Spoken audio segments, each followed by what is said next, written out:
చెల్ల ఆలకించి నమ్మడమెల్ల అంత వింత గాథల్లో ఆనందనాల బాపురే బ్రహ్మకు చెల్ల వైనవంత వల్లించవల్ల రేపల్లె వాడల్లో ఆనందలీలా అయిన వాడే అందరికీ అయినా అందడు ఎవ్వరికి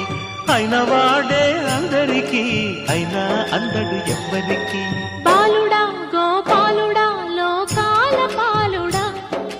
తెలిసేది ఎలా ఎలా చాంగుఫళ తెలిసేది ఎలా ఎలా చాంగుఫళ ఔరా అమ్మక చెల్ల